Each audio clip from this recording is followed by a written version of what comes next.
apa yang Tuhan suruh hamba lakukan. Nah, pagi hari ini saya kasih tema perjalanan hidup anak Tuhan.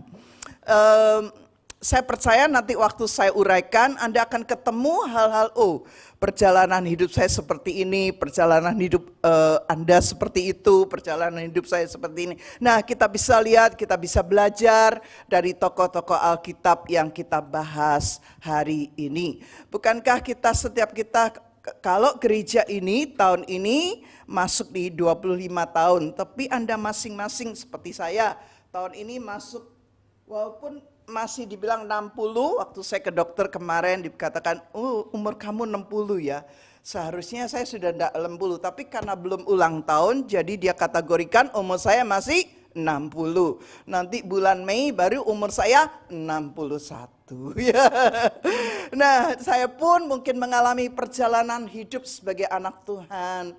Dari kecil saya sudah kenal Tuhan, sekolah minggu dan sebagainya, dan sampai hari ini. Nah, setiap kali kita membaca buku ya, membaca sebuah buku cerita, apalagi buku rohani, kita akan penasaran, kita akan sering penasaran, kita pengen lagi, apalagi kalau buku itu menarik. Ini kebiasaan pegang-pegang kacamata.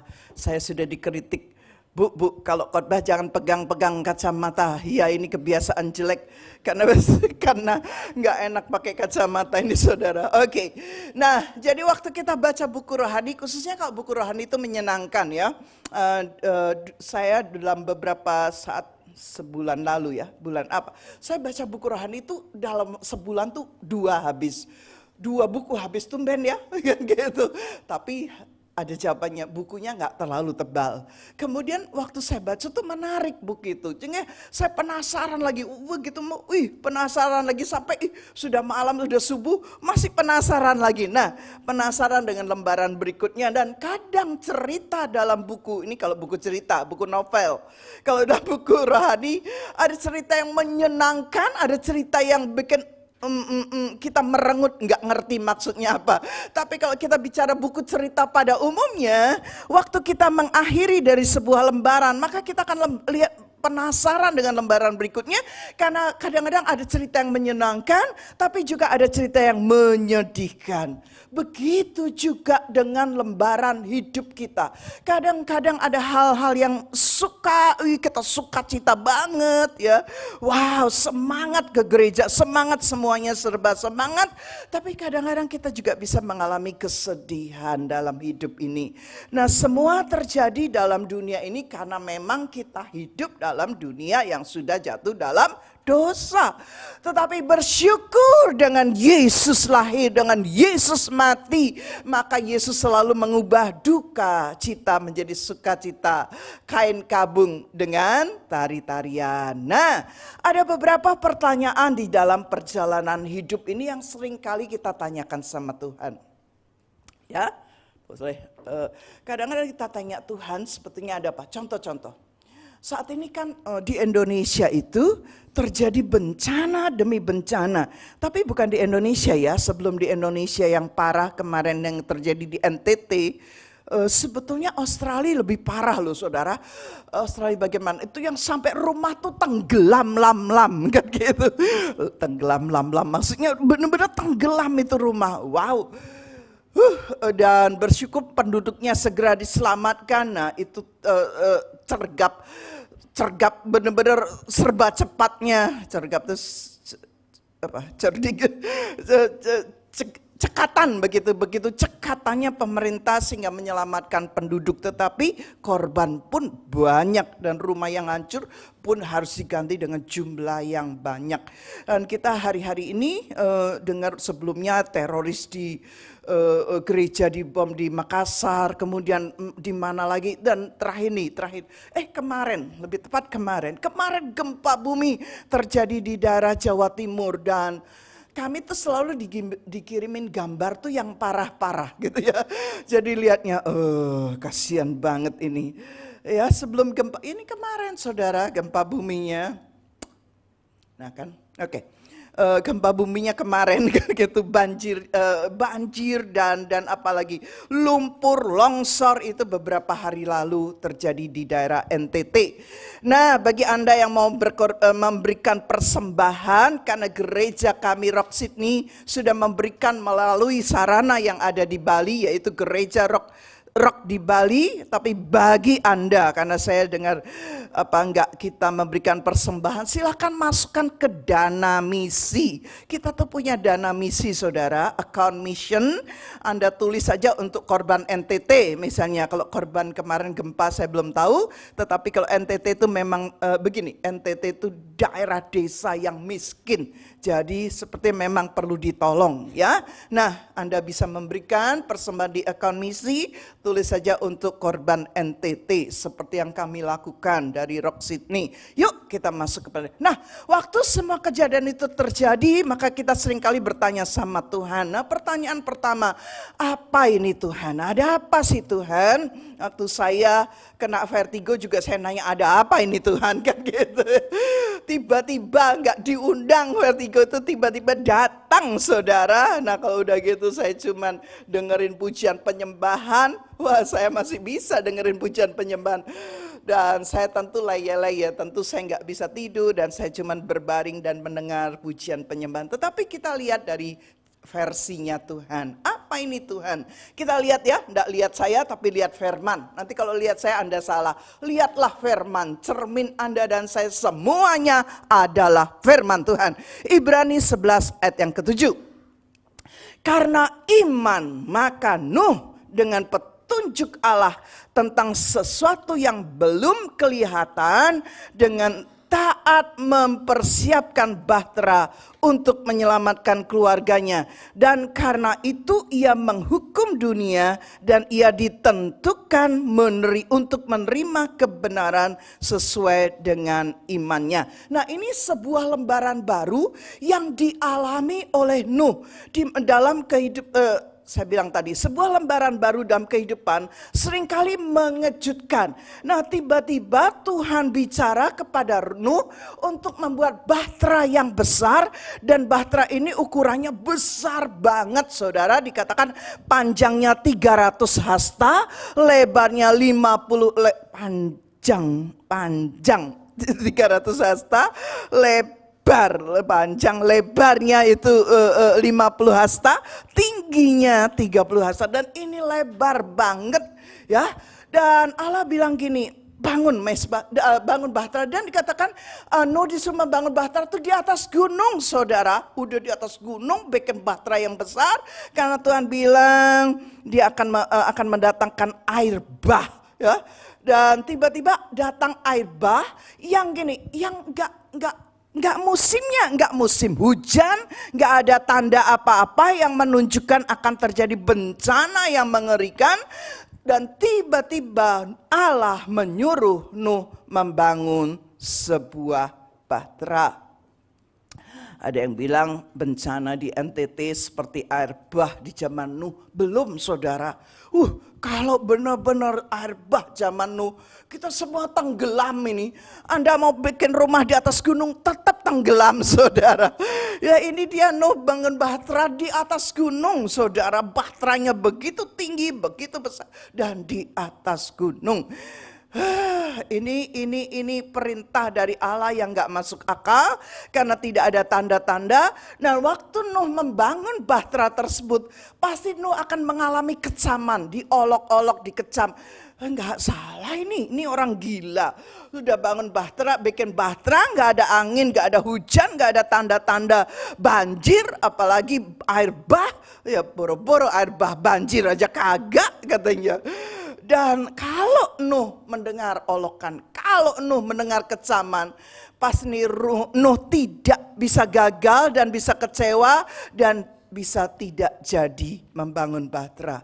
Tapi diceritakan dalam Kejadian 6 ayat 17 sampai 22 dikatakan setelah bahtera itu jadi, maka Nuh sekeluarga masuk, dia binatang-binatang masuk, sehingga dikatakan lembaran baru yang dihadapi oleh Nuh itu belum kelihatan, saudara. belum kelihatan akan ada air banjir aja belum, tetapi Allah sudah perintahkan kepada Nuh dan Nuh itu taat. Walaupun saat itu pasti Nuh bertanya, Tuhan ini benerkah? Bener tah Tuhan? Bayangkan kalau air bah itu nggak datang Tuhan, saya pasti menanggung malu. Malu banget lah, dan malu banget kan gitu. Saya ingat peristiwa saya dan Ilu khususnya ditelepon beberapa orang menjelang kita masuk tahun 2000, siapa yang pernah dengar kejadian itu? Menjelang kita masuk tahun 2000, jadi 1999, 1999 kan gitu, menjelang 2000 Desember itu. Dan ditelepon beberapa orang, dibilang gini, lu siapkan gentong sebanyak mungkin. Kemudian isi air penuh semuanya. Nanti waktu berubah dari 31 Desember 1999 menjelang 2000 itu listrik mati. Kita bakal nggak punya air dan itu kita nggak tahu apa yang terjadi. Jadi antisipasi semua masuk ke 2000 kan gitu 2000 akan terjadi perubahan. Padahal kagak jadi, padahal kagak ada apa-apa saudara.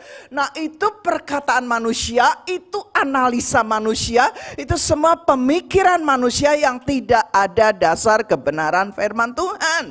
Tetapi Nuh ini disuruh oleh Allah dan Nuh bersyukur, Nuh taat. Saya mau bilang gini, seringkali dalam lembaran baru kehidupan kita ada hal yang mengejutkan. Dan kalau itu benar Tuhan yang suruh, bukan kira-kira, tapi kalau Nuh ini mendengar Allah berfirman, Allah berkata kepada Nuh, dia mendengar dengan jelas, maka kita pun harus melakukan perintah Tuhan dengan sungguh-sungguh. Jadi bukan perasaan, bukan pikiran manusia, tapi kebenaran firman. Tapi benar-benar firman. Nah lanjut, saya kasih contoh berikutnya. Ini kan Nuh ya, tadi Nuh ya. Kemudian Nehemia itu orang Yahudi yang bekerja di kerajaan Persia. Dia menjadi juru minuman dari Raja Artasasta. Dan dia punya hubungan yang dekat dengan raja tersebut. Hidupnya enak, gajinya gede, tinggalnya di istana. Dan dia orang yang terpandang sekali di kerajaan Persia. Ya dong, dia juru minumannya raja. Betapa hubungannya dengan raja dekat. Orang kalau sudah dipercaya jadi juru minuman, itu orang yang sangat dekat dengan raja. Nah dia punya kedudukan tinggi, tetapi suatu saat Tuhan memanggil dia, Tuhan menaruh dalam hati Nehemia, dan itu benar-benar Tuhan yang suruh Nehemia ngapain? Membangun kembali tembok Yerusalem, kampung halamannya yang sudah runtuh. Dan saya mau bilang dari seorang yang hidupnya nyaman, gajinya gede, deket sama raja, tinggal di istana apalagi, terpandang. Waduh pokoknya hidupnya nyaman banget deh. Dan disuruh oleh Allah membangun tembok Yerusalem yang sudah runtuh. Saya mau bilang Nehemia ini melakukan alih profesi ya. Dari juru minuman menjadi kontraktor. Wih, ini beda banget pekerjaannya. Ya, haleluya. Dari juru minuman menjadi kontraktor membangun tembok Yerusalem. Nah, di sini kita lihat Nehemia dibawa Tuhan dari zona nyamannya ke zona kekuatannya. Wow. Sebelumnya dia sangat nyaman ketika dia menjadi juru minuman karena tadi gajinya gede, dekat raja, tinggal di istana. Tetapi waktu dia harus masuk ke lembaran baru kehidupannya dan dia harus membangun tembok Yerusalem, itu kondisi pembangunannya sangat-sangat berbahaya karena banyak musuh yang mau menyerang Nehemia. Anda bisa baca, saya ambil sepotong beberapa pahlawan iman di dalam Alkitab, tapi Anda bisa baca itu kisahnya di dalam Nehemia. Dan apa yang terjadi? Ketika Nehemia maju melangkah mengikuti rencana Tuhan, maka Nehemia melihat penyertaan Tuhan yang luar biasa. Dan dikatakan tembok Yerusalem berhasil dibangun dalam waktu berapa? 52 hari saja. Wow, wow, luar biasa ya, luar biasa. Haleluya. Itu loh hidup kalau dekat dengan Tuhan. Hidup kalau kita benar-benar bisa mendengarkan. Tapi saya diberkati dengan statement bahwa ketika Tuhan membawa Nehemia keluar dari zona kenyamanan, Tuhan membawa ke zona kekuatannya. Saya nancep itu kayaknya kalimat itu. Tuhan membawa Nehemia dari zona kenyamanannya. Dia harus keluar, dia harus tinggalkan zona kenyamanannya. Ke zona kekuatannya. Ujian kehidupan beda dengan ujian sekolah. Ya, ujian sekolah kita tahu jadwalnya, tahu kita harus bersiap kapan kan gitu. Sementara ujian kehidupan gak ada jadwalnya. Sewaktu-waktu bisa datang kan gitu. Bisa terjadi kapan saja. Oleh sebab itu Anda dan saya perlu mempersiapkan diri setiap saat. Sehingga pada waktu ujian kehidupan datang, Anda dan saya sudah siap. Kadang-kadang saya pun harus menangis, saudara, kalau saudara cerita. Aduh, ceritanya sampai nangis, saya juga ikut nangis. Tapi saya cuma bisa ikut nangis dan saya tidak punya bahasa lain atau kata-kata lain yang saya bisa pakai untuk menghibur. Karena ya sudah tidak punya bahasa, tidak punya kalimat lain. Jadi waktu ujian kehidupan datang itu nggak pernah ngasih tahu Anda, nggak pernah ngasih tahu saya, tiba-tiba belegedek ngalami hal yang nggak enak. Ya kalau ngalami yang enak itu senang. Ya bukankah hamba Tuhan gembala dicari pada waktu jemaatnya mengalami yang gak enak. Waktu ngalami yang enak dilupakan, enggak apa-apa sih. Memang kami ada untuk Anda pada saat masa-masa Anda mengalami kesukaran. Jadi saya encourage Anda yang mengalami kesukaran, mengalami problem, jangan malu, jangan sungkan menghubungi kami. Karena kami ada menjadi gembala Anda, menjadi orang tua rohani Anda untuk membantu, mendoakan, minimal mendoakan dan berpuasa untuk Anda. Karena yang sering telepon saya, sering WhatsApp call saya itu anak-anak yang di Indo. Saya tapi harus mengakui selama masa pandemik yang tinggal di Indonesia, yang bisnis di Indonesia itu hidup kalau benar bangkrut itu ya bangkrut saudara. Kalau benar-benar susah itu ya susah saudara. Jadi Jadi ya sudahlah, kita harus berdoa banyak. Kadang-kadang tante bantu doa. Kalau sudah utangnya puluhan M, saya tidak bisa nolong saudara. Even utangnya M-an saya juga gak nolong. Saya cuma bisa bantu dalam doa puasa. Masih ada Tuhan yang melakukan mujizat, amin. Kadang-kadang Tuhan perlu membawa keluar kita. Kita nggak tahu apa yang terjadi. Kita juga tidak boleh menghakimi. Karena tugas kita adalah mengencourage, memberikan firman, dan mendoakan mereka. Nah, itu ujian kehidupan. Pada waktu kita, itu sebabnya kita perlu mempersiapkan diri setiap saat. Bukan sekedar mengerti firman. Dengar ya saudara, bukan sekedar mengerti firman, tetapi belajar menghidupi firman itu. Sehingga waktu ujian datang kita bisa benar-benar berserah total kepada Tuhan. Dan bersyukurnya setiap kali kita mengalami masalah-masalah yang berat, ada sebuah tangan yang senantiasa memegang kita dan menyertai setiap langkah kita. Ada sebuah lagu, peganglah tanganku Roh Kudus setiap waktu. Amin.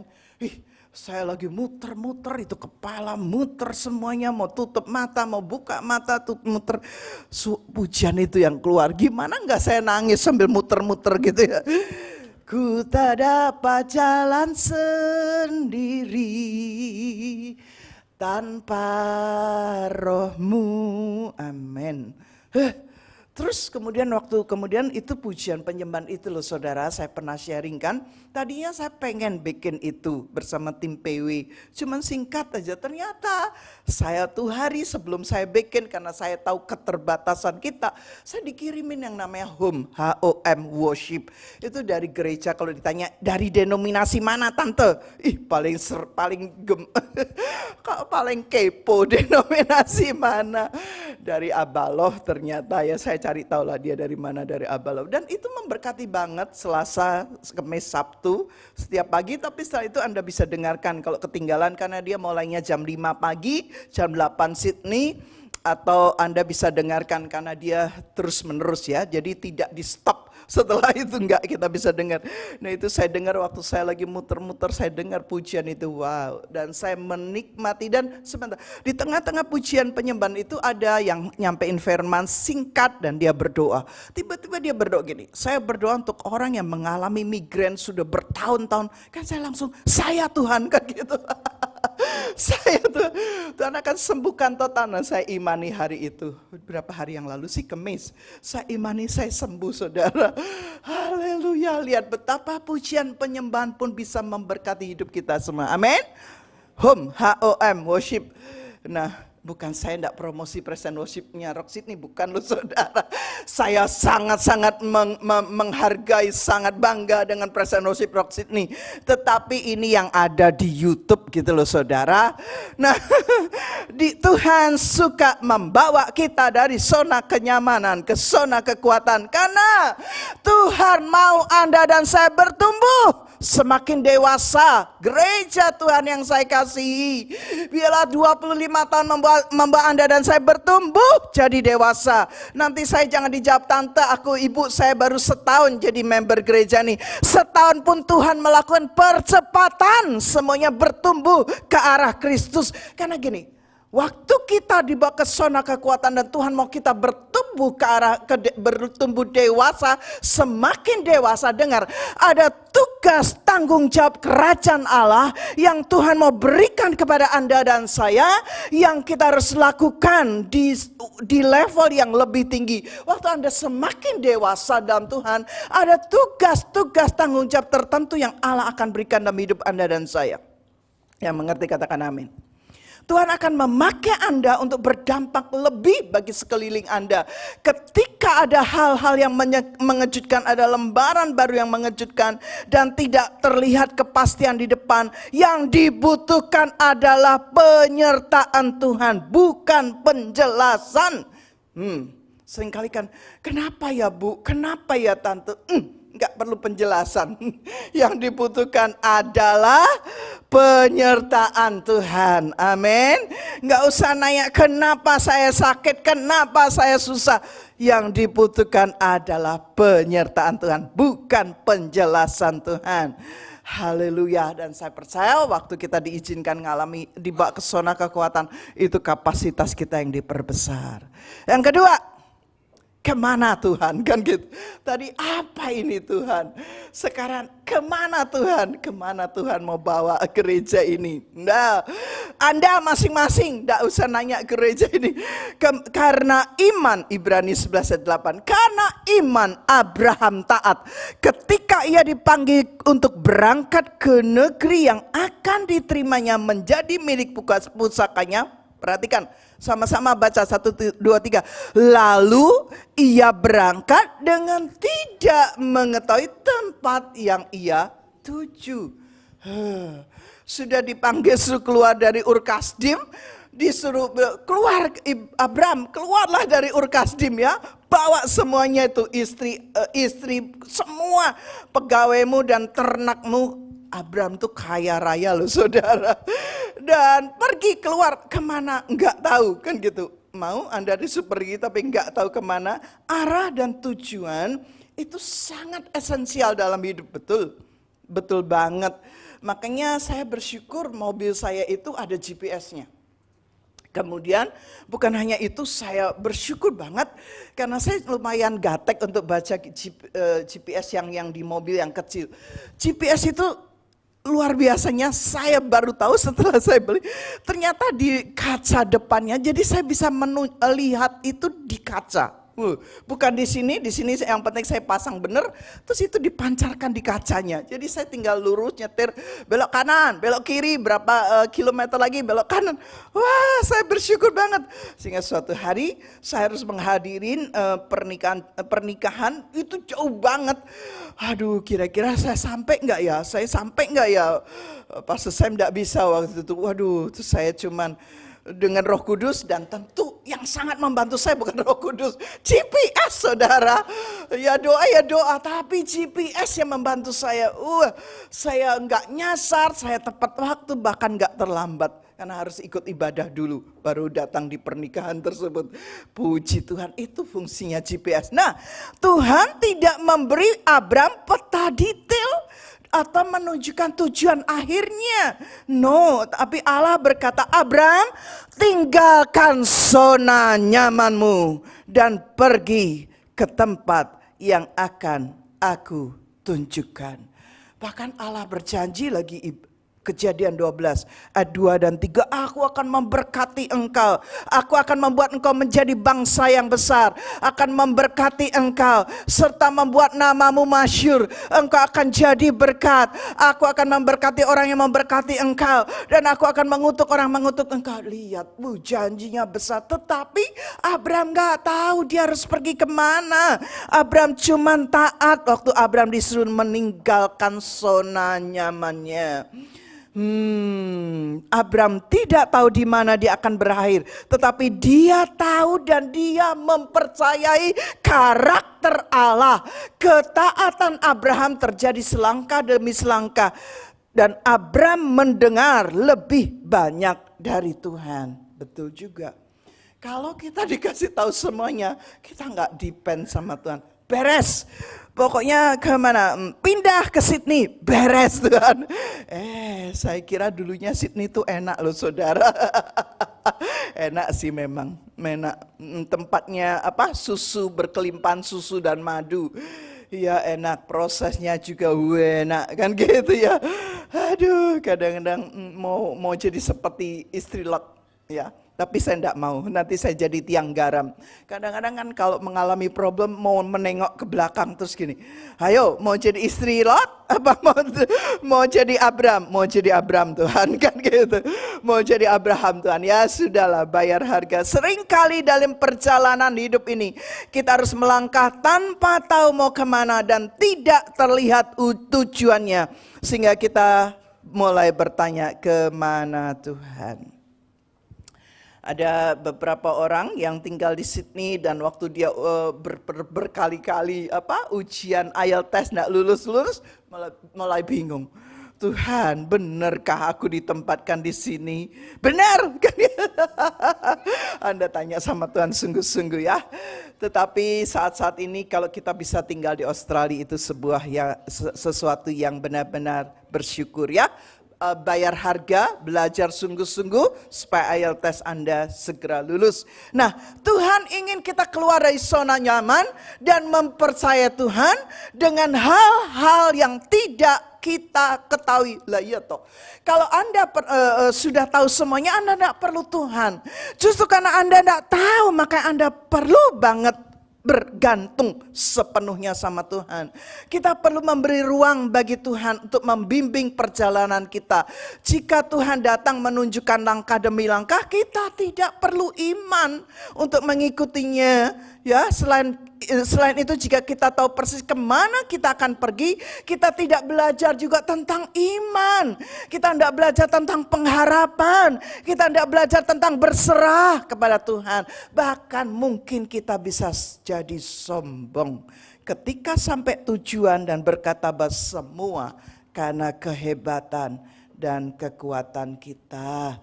Sombong ini tidak kelihatan. Ya, Tuhan mau kita mengikuti Dia dengan iman, bukan dengan mengetahui tujuannya. Dan jujur ini kalau kita mengikut Tuhan sungguh-sungguh dengan iman, dengan penyerahan, ini membuat Anda dan saya nggak bisa salah loh saudara. Saya gini, bukankah waktu kita mengikut Tuhan dengan penyerahan ada sebuah ayat yang berkata gini, Rancanganmu bukan rancanganku, kata Tuhan. Rencana manusia, rencana saya, rencana Anda bukan rencana Tuhan. Jalan Anda, jalan saya bukan jalan Tuhan.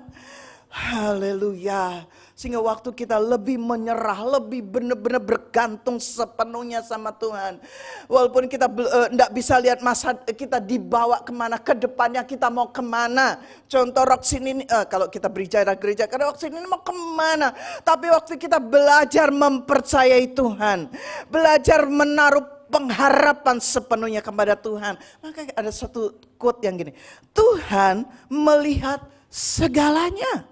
Masa lalu Anda dan saya, masa sekarang dan masa depan. Karena Allah Anda dan Allah saya adalah Allah yang tidak terbatas. Wow, yang setuju katakan amin. Haleluya, dia tahu masa lalu Anda, dia tahu masa sekarang Anda, dia tahu juga masa depan Anda. Alasan Allah Tuhan tidak ingin kita terlalu cepat tahu tujuan akhir. Karena kalau terlalu cepat, kita kadang-kadang mungkin akan menyerah. Karena masalahnya sulit, karena tampaknya sulit. Kita lihat bangsa Israel. Sebetulnya bangsa Israel keluar dari Mesir masuk tanah Kanaan itu gak lama saudara. Kalau saya gak salah 40 hari ya. Tetapi kenapa Allah mengizinkan 40 tahun ada di padang gurun? Kenapa? Karena Allah mempersiapkan bangsa Israel untuk karena dia keluar dari perbudakan loh saudara. Tadinya dia walaupun budak tapi enak loh. Jadi budak tapi enak. Ayo, siapa yang jadi budaknya dunia tapi hidupnya enak? Maksudnya hidup dalam dosa, hidup dalam semua cara-cara dunia itu kan enak gitu ya. Nah, masa pandemik ini yang orang yang mengandalkan kekuatannya. Tapi orang-orang yang sungguh-sungguh percaya juga kena masalah lalu pandemik ini. Nah, kalau orang dia sungguh-sungguh benar melekat sama Tuhan dan diizinkan Tuhan masa pandemik yang mengalami masalah, saya percaya Tuhan sedang membawa mereka dari zona nyamannya ke zona kekuatannya. Amin. Yang setuju katakan amin. Haleluya, saya tahu Allah saya bukan Allah yang kejam. Allah saya Allah yang sangat-sangat penuh kasih. Haleluya. Nah, kita mungkin belum tahu di mana tujuan kita dan bagaimana cara sampai ke tujuan tersebut. Ketidaktahuan kita membuat kita kadang-kadang kita khawatir, kita cemas. Ya, itu saya, itu Anda ya, khawatir. Gimana sih nantinya ini, gimana sih? Tuhan tidak meminta Anda mengambil langkah jauh, tetapi Tuhan mau Anda melangkah selangkah demi selangkah bersama dengan Tuhan. Haleluya. Tuhan pengen kita mengalami perjalanan bersama Tuhan. Nah, kita seringkali terlalu banyak menganalisa segalanya dan membuat kita khawatir. Siapa itu yang suka banyak mikir? Bukan hanya ibu-ibu loh. Gini, bukan hanya bapak-bapak loh, kan kita suka dengar gini, wanita tuh selalu pakai perasaan emosional, berarti yang banyak mikir wanita ya. Kalau pria itu rasional gitu ya. Terus saya senyum-senyum sendiri. Saya 13 tahun dibentuk oleh bos saya dari yang banyak pakai perasaan menjadi seorang wanita yang pakai rasio. Ya, bukan lagi emosionalnya tetapi rasionya yang jalan. Nah, sudah dianalisa pakai rasio semakin membuat khawatir kan gitu ya. Mengambil tindakan bertahap dengan Tuhan akan menghapus banyak kekhawatiran. Fokus pada langkah yang harus diambil, bukan hasil akhir. Apa sih yang membuat Anda dan saya khawatir? Karena seringkali kita mikir hasil akhirnya. Ini nanti gimana ya? Ini nanti gimana ya? Ini nanti bagaimana ya? Nah, karena kita khawatir tentang hasil akhirnya, sehingga membuat kita akhirnya banyak ketakutan dan tidak berani melangkah. Khawatir tentang hasil akhir terjadi sebelum mengambil langkah. Yes, khawatir, saya ulangi, fokus kita bukan hasil, tapi fokus yang harus kita lakukan adalah bagaimana kita mengambil langkah ketaatan kita kepada Tuhan. Bagaimana kita mengambil langkah iman, mempercayai Tuhan dalam segala hal. Waktu Abraham mempercayai Tuhan dalam ketidaktahuannya. Wow, tempatnya yang dituju dia tidak tahu kondisinya saat itu. Karena kondisi saat itu saya tadi katakan Abraham tuh kaya loh. Kaya, pegawainya banyak, ternaknya banyak. Dan saya percaya kalau disuruh keluar dari Ur Kasdim itu sesuatu yang gak gampang. Nah, Tuhan hanya memberikan arah, bukan tujuan akhir. Iman adalah mengikuti pimpinan Tuhan tanpa tahu kemana. Dan dalam ujian ini diperlukan adalah pimpinan Tuhan dan bukan penjelasan. Maka pujian itu sering dinyanyikan. Peganglah tanganku Roh Kudus. Lanjut ya, karena jamnya jalan terus. Kapan Tuhan? Nah tadi pertama apa ini Tuhan? Saya kasih contoh bagaimana Nuh waktu disuruh Tuhan. Bagaimana Nehemia juga dia harus keluar dari zona nyaman ke zona kekuatan. Nah lanjut kemana Tuhan? Sampai contoh tentang Abram. Nah ini kapan Tuhan? Ini juga bicara tentang Abram. Ayat 9, Ibrani 11. Baca sama-sama ya, 1, 2, 3. Karena iman, Abram diam di tanah yang dijanjikan itu seolah-olah di suatu tanah asing. Dan di situ ia tinggal di kemah dengan Ishak dan Yakub yang turut menjadi ahli waris janji. Yang satu itu 10 sama-sama. Sebab ia menanti-nantikan kota yang mempunyai dasar yang direncanakan dan dibangun oleh Allah. Setelah Allah menyuruh Abram pergi, Abram terus menunggu dong. Waktu di mana Tuhan akan memberitahu tujuan dan kota di mana dia akan menetap. Tokoh Alkitab yang banyak melewati waktu menunggu adalah Abraham. Betul?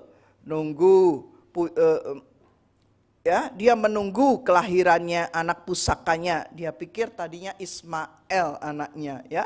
Ismail lahir dengan cepat dan cara manusia. Lahirlah Ismail. Ada yang mau cepat-cepat waktu mengikut Tuhan, kadangnya kita pengennya cepat-cepat sampai ya. Kita pengen cepat sampai tujuan. Kita pengen cepat sampai hasil akhir kan gitu tuh ya. Anda dijanjiin apa? Weh, pengen cepat-cepat. Nah, makanya orang yang pengen cepat-cepat, hati-hati saudara. Haleluya. Abraham menunggu kelahiran anak pusakanya, dia juga menunggu tujuan perjalanan hidupnya. Tidak heran, perhatikan, orang yang tidak heran Tuhan menyebut Abraham itu sahabat. Kenapa? Karena dia melihat kesetiaan Abraham. Karena dia melihat kesabaran Abraham menunggu janji Tuhan. Sempat gagal sih saudara, tetapi Allah tetap memanggil Abraham itu sahabatnya loh. Siapa yang gak pernah gagal? Tapi jangan bela diri ya, Abraham aja gagal, saya boleh gagal. Cukup sekali 2 kali gagal, setelah itu kita bangkit lagi. Dan kita bela pribadi yang kita contoh adalah Yesus. Tetapi Allah menyebut Abraham sahabat karena kesetiaan dan kesabarannya. Haleluya. Nah, kemudian suatu hari kejadian itu lupa dimasukin, Kejadian 24 ayat 42 sampai 45. Suatu hari Abraham pengen cari menantu dong ya. Dan dia pengen cari istri untuk Ishak anaknya, karena dia lihat Ishak sudah waktunya untuk menikah. Sehingga Abraham menyuruh bujangnya yang setia yang namanya Eliezer untuk cari calon istri Ishak. Bayangin, saya pikir waktu itu kalau jadi Eliezer juga enggak gampang banget loh.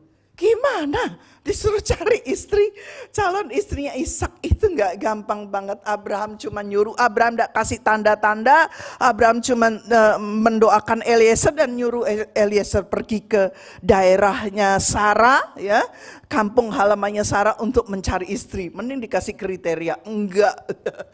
Tapi Eliezer berdoa sungguh-sungguh. Ini jawaban Tuhan. Waktu Eliezer berdoa, Eliezer tuh berdoanya simple gini. Tuhan, hamba ini disuruh cari calon istrinya tuanku Ishak. Tapi hamba enggak tahu caranya gimana. Anda nanti baca ya Kejadian 24 bagi orang tua yang mau cari menantu. Rahasia. Tapi zaman sekarang nggak mau, saya nggak mau dicariin, saya mau cari sendiri. Nyasarlah Anda. enggak. Kembali ke Eliezer. Nah, ini kan cerita Eliezer. Ini kan saya sambil Anda supaya enggak ngantuk ya. Haleluya. Lo Anda anak-anak rohani yang gini, tante-tante cariin dong atuh. Saya cariin sungguh-sungguh. Saya doa, saya pikirkan, saya carikan kan gitu. Lah Eliezer aja disuruh cari. Nah gini. Waktu Eliezer disuruh cari Abraham, dia nggak jelas. Benar-benar dia cuma datang ke kampung halamannya Sarah. Kemudian Eliezer tuh berdoa. Ini jawaban Tuhan. Yang kapan Tuhan ya? Jawabnya segera saat itu. Eliezer cuma doa di Tuhan, kalau ada seorang wanita yang aku minta air dan dia minum, dan dia tidak hanya memberikan air minum tapi dia juga memberikan kepada unta-untaku, maka wanita itulah. Belum juga selesai, belum juga amin. Gitu.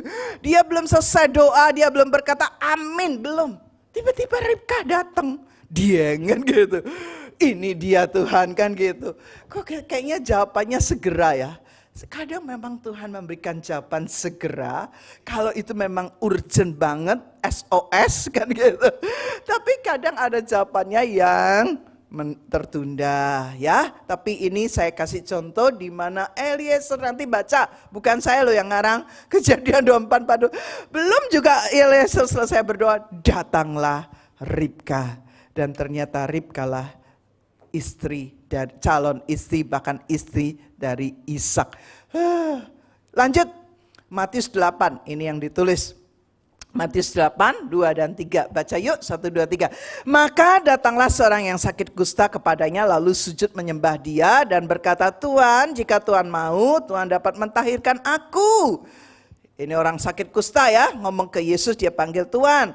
Lalu Yesus mengulurkan tangannya, menjamah orang itu dan berkata, aku mau, jadilah engkau tahir. Seketika itu juga tahirlah orang itu daripada kustanya. Seringkali kita tidak sabar. Ya, ini Tuhan memang menjawab seketika ya, suddenly. Tuhan menjawab doa, baik doa Eliezer, doa orang kusta, tapi ada di mana kita harus menunggu, dan kita perlu sadar bahwa Tuhan itu Tuhan yang menjawab bukan keinginan, tapi Tuhan yang lebih menjawab, Tuhan yang menjawab kebutuhan kita. Jadi bukan keinginan semata-mata. Ya, ada yang kebutuhan tuh benar-benar SOS. Nanti saya ditanya lagi, tante, bu, aku udah kepala hampir 5 loh bu. Ya itu nanti saya perlu doa khusus untuk anda. Lagi-lagi tentang pasangan hidup. Enggaklah, saya percaya ada rencana Tuhan. Bahkan suatu hari saya pernah bilang gini, kalau Anda diizinkan tidak menikah, ya Tuhan izinkan tidak menikah, saya percaya Tuhan punya rencana khusus. Bukan berarti Anda salah, tapi Tuhan punya rencana yang spesial. Kok lari ke situ? Ayo balik ke sini. Kita seringkali menilai Tuhan dari kacamata rohani kita yang terbatas. Kacamata rohani kita yang sangat terbatas.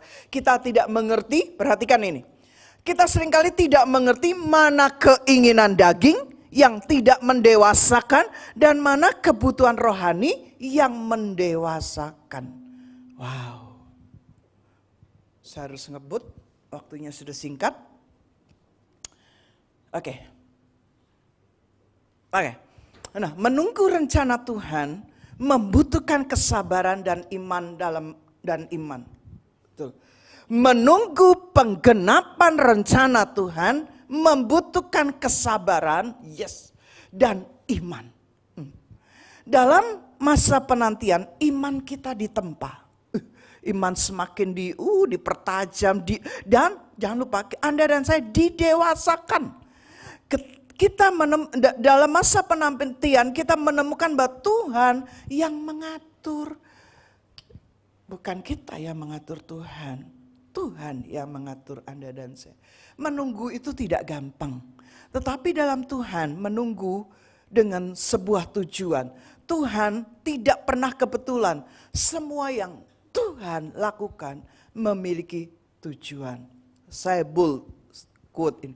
Penantian adalah cara Tuhan untuk menyelaraskan bagian lain dari rencana agungnya atas hidup Anda, atas hidup saya. Dan yang dibutuhkan dalam masa penantian adalah kesabaran, bukan penjelasan. Nah, seringkali kita nanya, kapan? Yang dibutuhkan kesabaran, bukan penjelasan. Iman terus yang terus ditambahkan. Mungkin saya perlu lompat, karena ada poin bagaimana Tuhan karena waktu Sarah dikatakan dia sudah tua, tapi dia dikatakan dia bakal punya anak, dan Abraham tertawa, Sarah pun tertawa. Anda bisa baca Kejadian 17 ayat 17, lalu tertunduklah Abraham dan tertawa. Sebentar sebelumnya saya baca saja ayatnya. Bagaimana Tuhan? Itu pertanyaan yang berikutnya. Setelah tadi apa ini Tuhan? Kemana Tuhan? Kapan Tuhan? Dan kemudian bagaimana Tuhan? Ibrani 11 ayat 11 dan 12 itu ayat selanjutnya. Karena iman yaitu Abraham dan Sarah beroleh kekuatan untuk menurunkan anak cucu walaupun usianya sudah lewat, karena ia menganggap Dia yang memberikan janji itu setia. Itulah sebabnya maka dari satu orang, malahan orang yang telah mati pucuk terpancar keturunan besar seperti bintang di langit, seperti pasir di tepi laut yang tidak terhitung banyaknya. Kita loncat Kejadian 17 ayat 17. Lalu tertunduklah Abraham dan tertawa serta berkata dalam hatinya, mungkinkah bagi seorang yang berumur 100 tahun dilahirkan seorang anak? Dan mungkinkah Sarah yang telah berumur 90 tahun itu melahirkan seorang anak? Lanjut Kejadian 18 ayat 12. Jadi tertawalah Sarah dalam hatinya, katanya, akan berahikah aku setelah aku sudah layu, sedangkan tuanku sudah tua. Gak masuk akal memang cerita yang dialami oleh Abraham dan Sarah. Bahkan Abraham sempat tertawa, Sarah pun sempat tertawa karena gak masuk akal. Waktu Tuhan memulihkan keadaan Sion, keadaan kita seperti orang bermimpi. Amin. Haleluya. Terus setia ikut Tuhan, terus setia melayani Tuhan, terus setia hidup dalam kebenaran. Saya percaya pada waktu Tuhan akan memberikan semua yang Dia janjikan. Waktunya bukan waktu Anda, bukan waktu saya, waktunya adalah waktu Tuhan. Saya percepat ya. Sarah mengerti bahwa Tuhan itu setia. Yes. Saya percaya Anda pun mengerti ya, Tuhan itu Tuhan yang setia. Right? Ketika memberikan janjinya, Sarah jadi kuat dan menerima kekuatan untuk mengandung benih tersebut. 90 tahun loh saudara, masih hamil, ya, masih melahirkan, itu memang masuk book of the record ya. Oke, tawanya berubah, tertawa Sarah berubah menjadi kegembiraan ketika dia percaya Tuhan itu setia dan melakukan semua janjinya. Tetapi di atas, ketika dia sadar bahwa Tuhan itu setia, semua berubah. Tawa menjadi iman, ragu menjadi percaya. Iman Sarah tidak diukur dari ketaatannya yang radikal, tetapi dengan kesabarannya yang konsisten. Tuhan bisa saja memberi anak itu pada masa Abraham dan Sarah masih muda. Kenapa kok diberi anak pada masa dia sudah tidak produktif, sudah tua, tidak produktif, malah diberikan anak. Ini loh Tuhan, ini loh Tuhan. Saya diam, saya merenung. Pada saat kita masih produktif, nggak dikasih anak. Justru waktu kita sudah nggak produktif, nggak mungkin lagi sudah tua, nggak produktif apalagi. Malah punya anak, malah janji Tuhan itu digenapi. Karena janji Tuhan punya anak itu bukan Abraham sudah tua ya. Itu di Kejadian 15. Saya nggak tahu itu Abraham umur berapa. Karena itu Kejadian 15 waktu Allah membawa Abraham keluar, betul. Dikatakan Kejadian 15 ayat 1, saya ingat banget, jangan takut Abraham, akulah Allahmu, akulah perisaimu, ya. Itu kemudian Allah membawa Abraham keluar, melihat bintang di langit, melihat pasir di laut, dan di situ Allah berjanji, Saya belum tahu, saya belum mempelajarin saat itu Abraham umur berapa. Karena setelah itu Abraham sempat gagal, yaitu dia ambil Hagar dan dia melahirkan Ismail. Tapi kembali janji itu diulangi waktu Abraham umur 99 tahun. 13 tahun Allah sempat diam sama Abraham, setelah itu diulangi waktu dia umur 99 tahun. Sehingga saat Sarah menggendong putranya yang baru lahir, dia mengerti bahwa Tuhan sedang tertawa bersamanya. Jadi dia tertawa lagi dan dia mengajak orang-orang tertawa bersamanya. Haleluya, haleluya, karena hal itu hal yang menakjubkan. Tuhan Anda dan Tuhan saya adalah Tuhan yang selalu membawa tawa dan harapan. Ada satu ayat yang saya sukai di dalam Amsal 31 ayat yang ke-25. Para ibu-ibu ingat ayat ini juga. Dikatakan gini, Amsal 31 ayat 25. Pakaianku adalah kekuatan dan kemuliaan. Kan gitu. Pakaian ibu-ibu bukan barang yang mahal, bukan barang branded. Kalau bisa beli satu sajalah, jangan banyak-banyak, kasihan uangnya.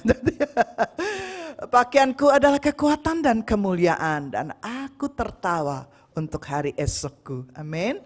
Tuhan selalu memberi Anda dan saya itu harapan tertawa untuk masa depan Anda. Aduh, sudah habis waktunya. Saya tutup dengan kita bawa ya. Selalu kita akhiri dengan linknya dengan gospel, dengan Injil. Haleluya. Oh kok sudah naik ya, memang ya sudah lah ya. Iman itu terus konsisten tanpa tahu kapan ujian-ujian kehidupan itu selesai ya. Dan bagaimana kita bisa memiliki iman yang seperti itu. Karena kalau di dalam Ibrani 11, nanti Anda baca, kan tadi saya dari 7, 8, 9, 10, 11. Nanti Anda lanjutkan ayat 13, dikatakan Abraham tuh memang tidak bisa memenuhi tidak mengalami semua janji Allah. Karena dikatakan kan Abraham akan jadi bangsa yang besar. Tapi sampai Abraham meninggal, dia cuma punya Ishak. Betul? Dan Yakub ya, betul. Yakub sudah ada ya Om? Ya, waktu Abraham meninggal, dia punya anak Ishak dan cucunya Yakub dan Esau. Tapi dia tidak melihat janji Tuhan bahwa bangsa yang besar. Sehingga bagaimana kita bisa memiliki iman seperti itu? Karena banyak pahlawan iman, termasuk Abraham yang kita bahas pagi hari ini, tidak menikmati seluruh janji Tuhan. Dia hanya punya Ishak, punya satu tuh yang luar biasa. Karena tadinya nggak punya, justru di masa tua, justru dia punya Ishak. Nah, sampai contoh, karena gini, ini sebuah contoh, boleh ya, sebentar aja kok, nggak lama. Ada sebuah contoh ini contoh yang simple. Ada sepasang suami istri yang akan terbang ke Jepang. Nah, waktu di ruang tunggu ini belum pernah ke Jepang ceritanya. Maksudnya salah ngomongnya, belum pernah naik pesawat. Gitu ya. Jadi suami istri ini waktu di ruang tunggu pada gelisah, pada takut. Si istri bilang, gimana ya nanti kita jatuh gak ya di atas itu? Kalau kita naik pesawat itu kan, dia ada di ketinggian, nanti di awan-awan, kira-kira jatuh gak kita ya? Jadi belum terbang nih suami istri sudah ketakutan naik pesawat. Karena memang belum pernah naik pesawat, sekalinya naik pesawat ke Jepang lagi. Jadi si istri bilang, kamu yakin kita selamat sampai Jepang? Si suami bilang, selamatlah, aku sudah nonton video pesawat kok, orang-orang naik pesawat semuanya selamat, pasti selamat. Yang penting kamu bener kan beli tiketnya? Ya bener, kita sudah di ruang tunggu kan. Tapi orang yang tidak pernah naik pesawat, atau gini, ada orang yang takut naik pesawat, Anda rugi kalau naik pesawat takut. Tapi suatu hari saya pernah ketakutan naik pesawat. Kenapa? Bukan ketakutan, di dalam pesawat saya ketakutan. Waktu itu kami dari Jakarta ke Jayapura. Kemudian tuh berangkatnya tengah malam saudara. Kemudian harus dari Jakarta ke Denpasar dulu pokoknya itu. Dan di udara itu goyang-goyang. Dan memang cuaca itu. Dan di situ itu malam kan, malam berangkatnya tuh jam 12 malam Saudara. Pesawat Japura tuh aneh-aneh kok berangkat ya. Japura, Sorong itu pokoknya berangkat jamnya. Nah, di situ saya ketakutan Saudara. Kalau sampai jatuh ini kan enggak jadi pelayanan. Terus saya pikir gini, gimana anak-anak saya gitu ya. Kan itu cucu masih kecil kan ya. Nah itu ada perasaan ketakutan. Waktu sudah di udara Saudara. Waktu kena cuaca buruk kan itu. Dan itu gelap kan malam kan. Dan saya gak bisa tidur masalahnya juga. Aduh, dan itu pesawatnya Garuda yang kecil-kecil, sempit-sempit gitu loh Saudara. Pesawatnya kecil juga. Aduh, tapi bersyukur sampai Jayapura kok dengan selamat. Nah, termasuk suami istri ini, akhirnya mereka sampai ke Jepang. Nah pertanyaannya,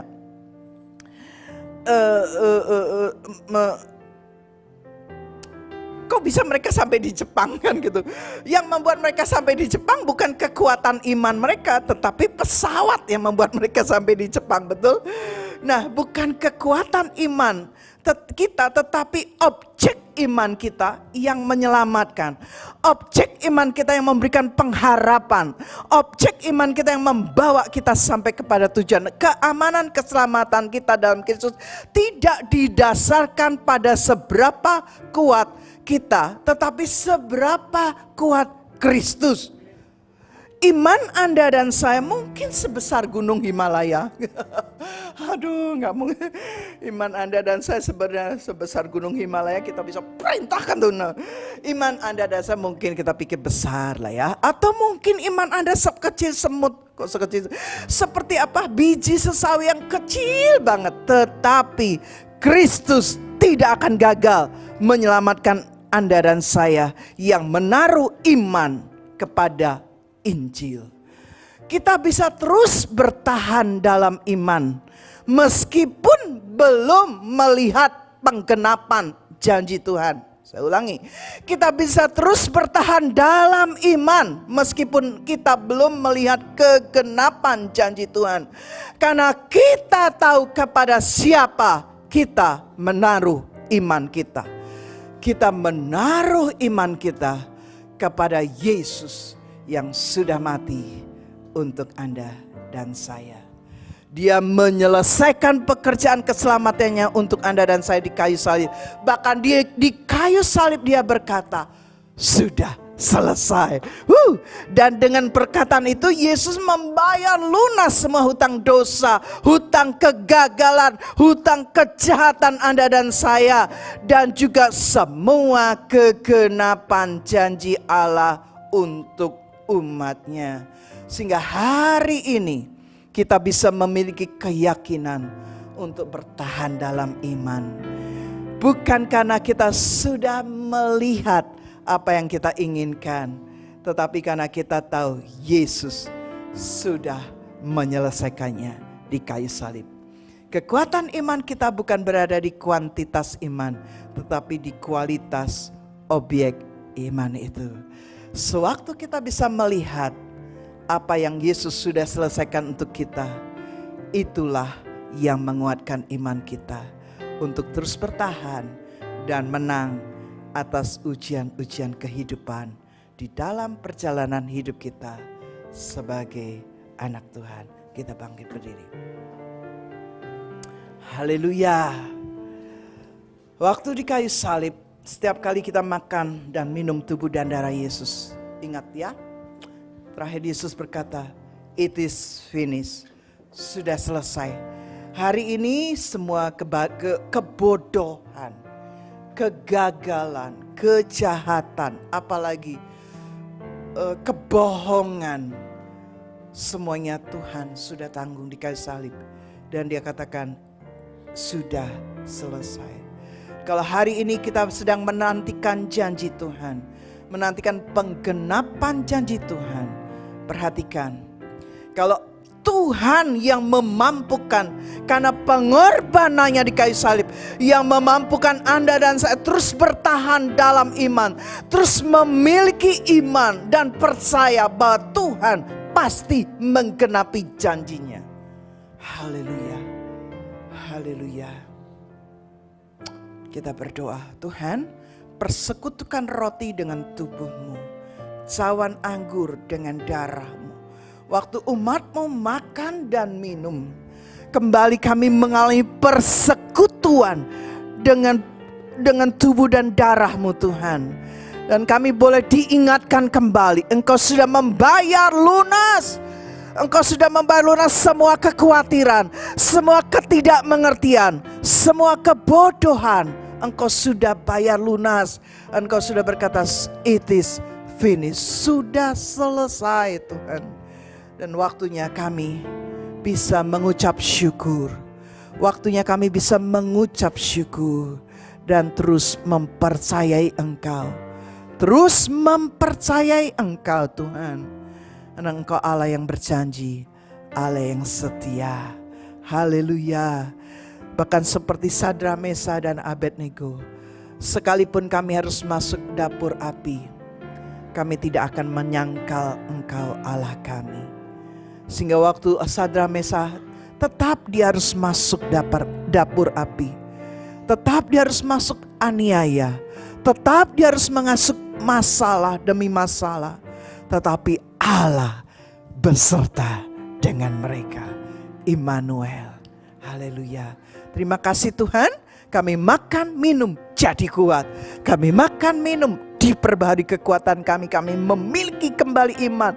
Kami kembali boleh sabar menantikan penggenapan semua janji-Mu. Kami beriman karena objek iman kami adalah Kristus adanya. Haleluya. Di dalam nama Yesus layakkan kami makan minum jadi berkat. Dan urapi berkati hamba-hamba-Mu yang melayani. Terima kasih.